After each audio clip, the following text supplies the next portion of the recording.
Hello, beautiful people. My name is Brian, and I'm one of the pastors at Calvary Chapel of Melbourne. We are currently studying through the book of Galatians as a church in a series called Grace Changes Everything. And this is not a teaching. I'm not really going to try to bring application or anything like that. This is kind of a nerdy deep dive. I really want to give you some background information so that as you read the book of Acts, as you read through Romans all the way through Revelation, that you're able to read and understand what's going on better. And hopefully this is going to help you as you listen to our teachings on the book of Galatians as well. We have one that is really all about the type of people that you would meet in the ancient Middle East. And we're also going to do one on really the background of why Galatians specifically was written. But I am also right now going to talk about a little bit of Paul's life. So this is a short biography of Paul. And really I've thought about this biography and what details to include as to the book of Galatians. So it really is relevant to Paul's life leading up to Galatians. So the first thing we need to understand is that Paul, he was born in Tarsus, which is in Syria. It's kind of in between Antioch and Galatia. And he was born as both a Jew and a Roman citizen. And so he had this really unique upbringing that actually made him the perfect candidate that God chose to do the work that God had called him to do. So as a Jew, yes, he grew up and he probably learned the trade of tent making from his father. And so that was something that he was able to use during his missionary journeys to make money for himself, as he would create tents and he would create other things out of leather to earn income while he preached the gospel. He no doubt received a local education, or a sort of elementary education at a local Jewish synagogue in Tarsus. But early on in his life, he was identified as being very intelligent and very bright. So he was sent off to Jerusalem.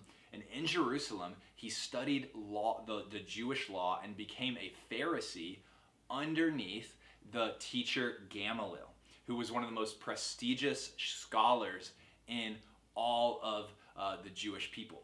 And even in Philippians, Paul, he's writing and he talks about his upbringing. He says,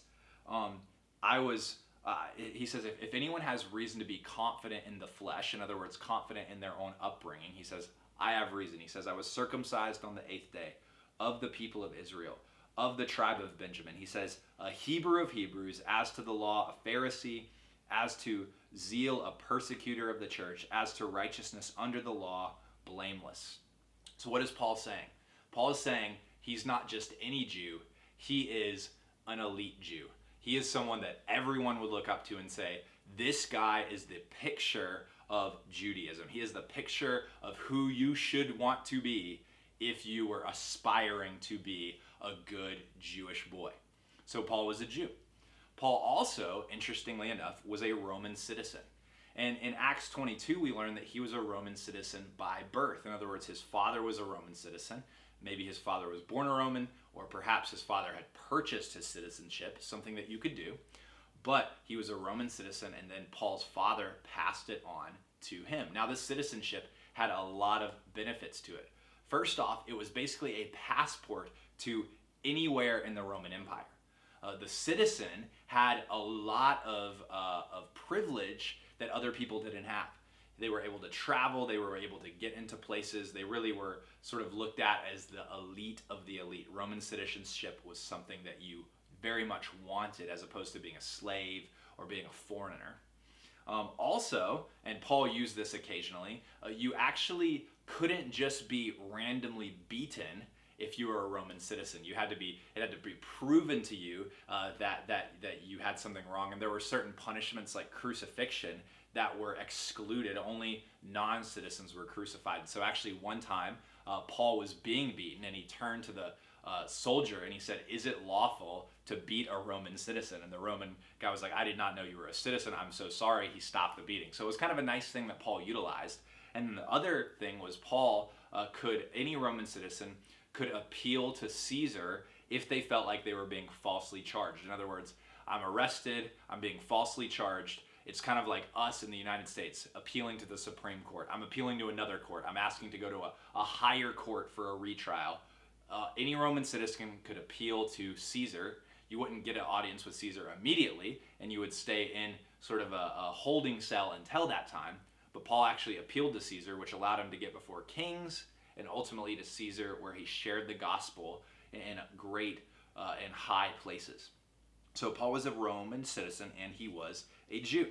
Now, let's think about sort of the timeline of when Paul was around. After his training as a Pharisee, Jesus is crucified, Jesus rose again, and Jesus ascended back to heaven, and the followers of Jesus began to preach the gospel, and the gospel began to spread first off all over Jerusalem, and it was really something that was taking over Jerusalem.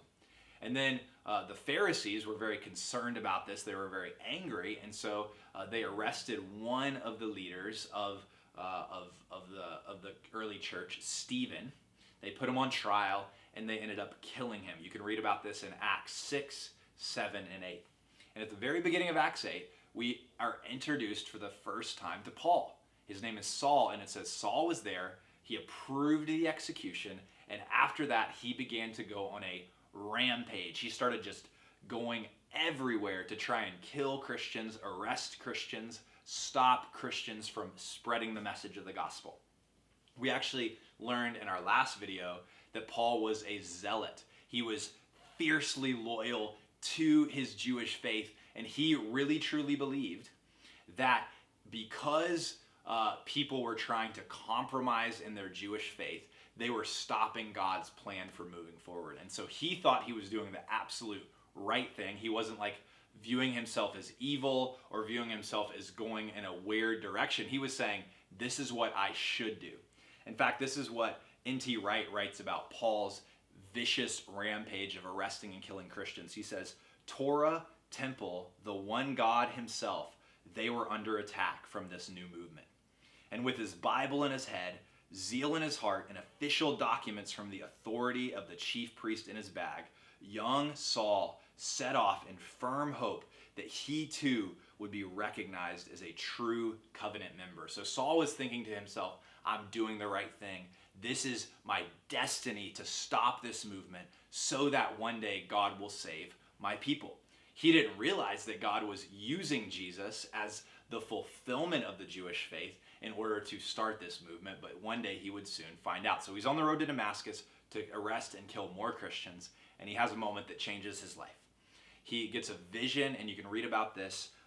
Let me just double check my source, but I believe you can read about this in Acts chapter 9, where he has a vision from God.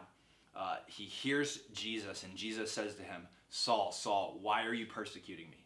Saul, at that moment, is saved. He understands that the Jewish faith is ultimately leading up to Jesus as Savior, as Lord, as Messiah, and that God is actually going to use Jesus to save the whole world. And so at that moment, everything changes from him. He goes to Damascus a Christian. He is baptized there, and he really is introduced to the faith there. Now, it's important to realize Paul did not view himself as changing religions at this point. So Paul wasn't like, I used to be a Jew, now I'm this new thing, I'm renouncing my Judaism. No. What Paul viewed is that Jesus is a continuation of the story.